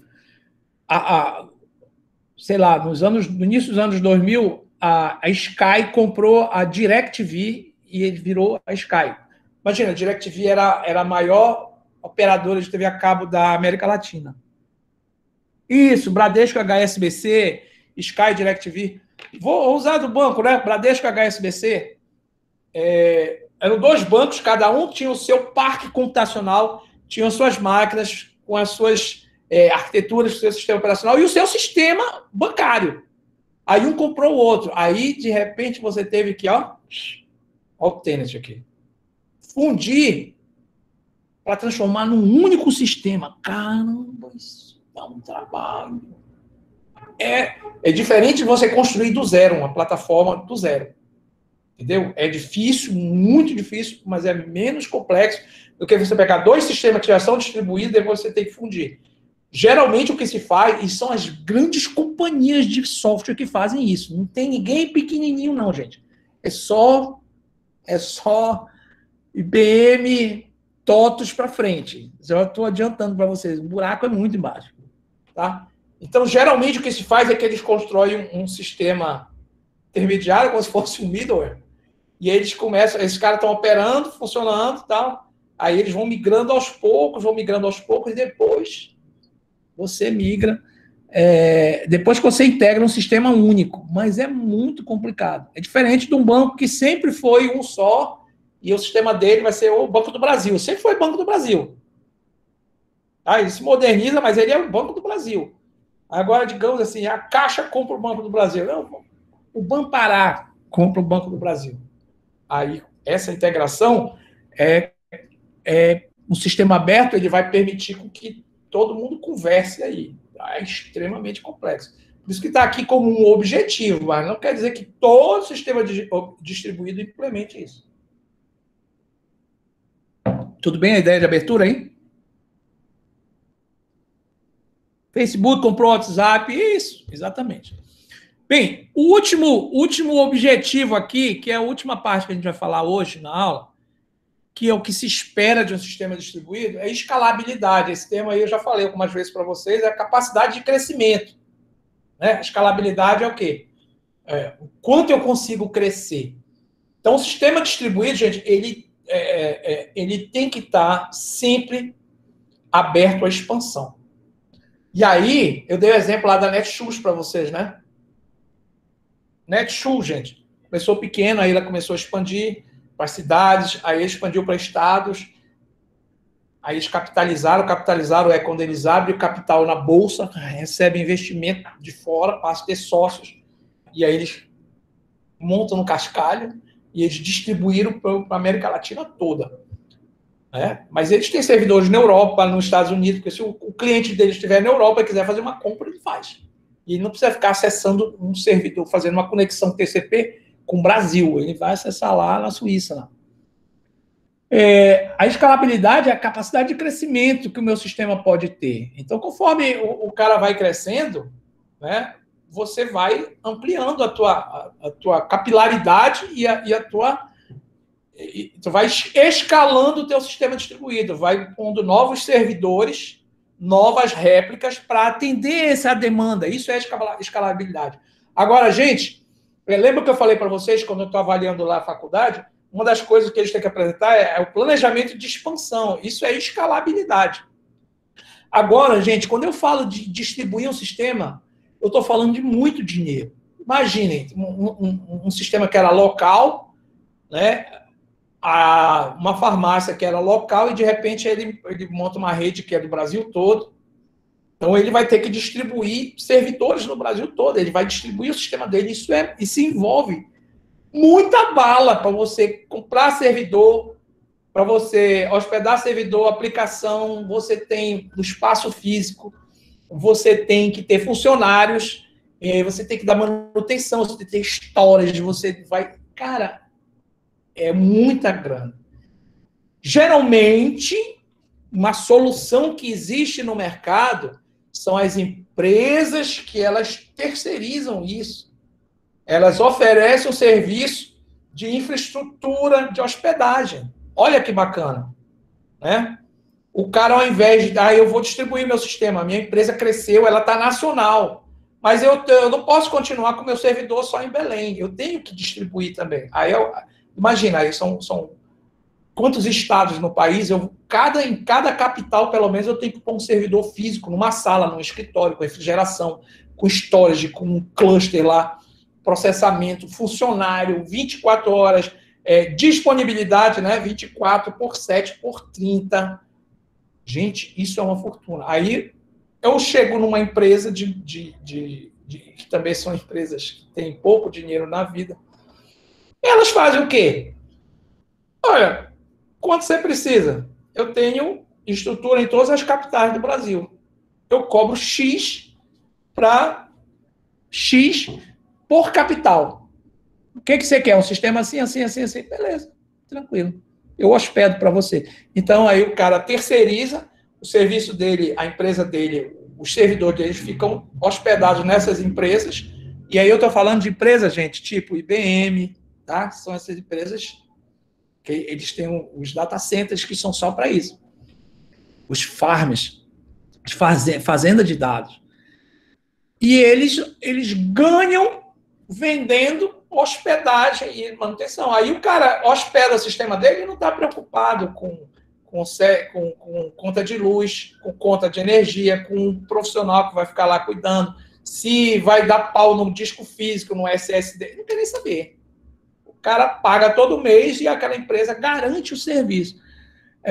Eu tenho um amigo meu, brasileiro, que mora já há quase 20 anos na Suíça, mora em Zurique, e ele trabalhou em várias empresas, mas o último trabalho dele em Zurique, ele estava como gerente de serviços de e-mail na IBM de Zurique. Lá, ele gerenciava esse setor da IBM que hospedava sites de multinacionais. Então, lá, tipo, Itaú, Banco do Brasil, assim, todos os bancos pagavam para, em vez de ter que implementar aquela estrutura física, de ter um setor de TI do Luciano em cada lugar, né, eles pagavam para a IBM, a IBM falou, ok, isso aqui eu vou hospedar o serviço de vocês, aqui é o serviço aqui do Itaú, aqui do Banco do Brasil e tal. E o trabalho dele lá, né, no data center da IBM de Zurique era gerenciar todos os servidores de e-mail desses clientes. Então, custa uma fortuna distribuir um sistema, mas todas as empresas que trabalham globalmente, as grandes, elas trabalham dessa forma, né? Por isso que a gente vai ver as big techs, elas pegaram uma projeção gigantesca, então elas prestam serviço. Obviamente, uma empresa tipo Facebook, Google, elas têm os seus servidores, né? Não terceirizam, elas fazem a terceirizar para os outros, elas dão hospedam dos outros. Se alguém se lembra de uma visita que a gente fez na Prodepa, no primeiro ano que a gente foi no Congresso SAIT, em Belém, e a gente fez uma visita técnica da Prodepa, não sei quantos de vocês estavam lá. Alguém estava? Aqui tem, né? Vários de vocês estavam lá. Sim. Quem chegou a visitar o servidor lá, conversando com o cara lá, eles tinham vários servidores que estavam virtualizados na nuvem, e hoje eles ofereciam esse serviço para empresas, inclusive para empresas do Estado. Aqui a gente hospeda o Detran, aqui a gente hospeda a Seduc, aqui a gente hospeda não sei o quê, mas eles tinham alguns servidores lá que eram para hospedar os sites de prestação de serviço externo, fora do Estado, fora do governo do Estado, né? Então, esse tipo, é um mercado monstruoso. Agora, mercado que só entra quem é cheio da bala. Não entram mortais, como nós outros. Mas é um mundo a se descobrir, gente. Inclusive, fascinante. Bem, nós estamos no nosso limite de horário. Eu vou parar a nossa projeção aqui. Tá? A gente ainda está gravando. Eu vou fazer a nossa chamada. Então, eu quero que vocês prestem atenção agora. Depois da chamada, eu vou fazer o nosso print final, vou parar a gravação e a gente vai encerrar por hoje.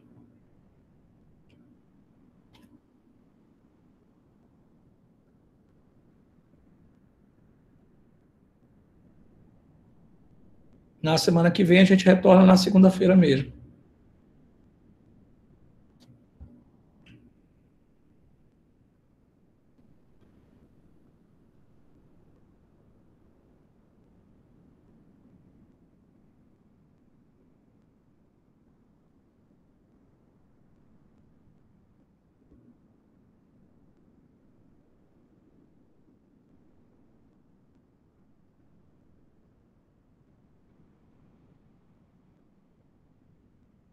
A chamada do dia 24, mas que a gente trocou a aula de segunda. Amanda? Presente, professor. Antônio Carlos?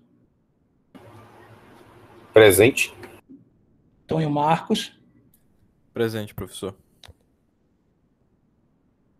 Acorda, Luciano. Bruno.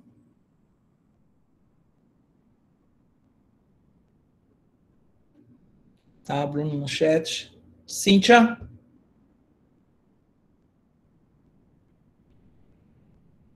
Cíntia. Daniel.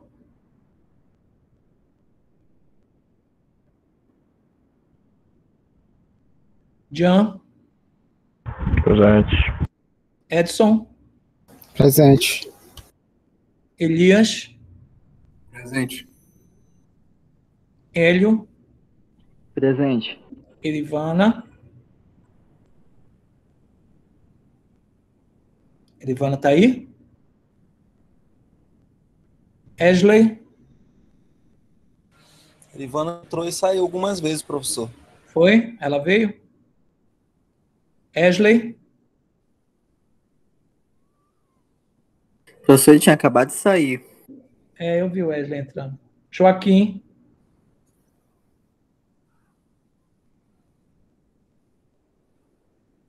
Joaquim caiu, será? Também estava na sala. Cassimiro. Presente. Junilson. Presente. Laila. Presente. Leonan. Presente. Leonardo. O Leonardo vai trancar, ele pediu o trancamento dessa. Ele se matriculou errado. Lucas. Presente. Luciano. Toquei, presente. Luiz Carlos. Presente, professor. Eliana. Presente. Matheus. Presente. Maiara. Presente. Nathalie. Presente. Nelma. Ok, Nelma. No chat, professor. Já vi. Paulo Vitor. Estava caindo, Paulo Vitor, né? Raul. Presente, professor. Raul. Silas. Thalita. Presente. Ok. Então vamos só fazer a nossa foto final para quem quiser. Eu vou postar.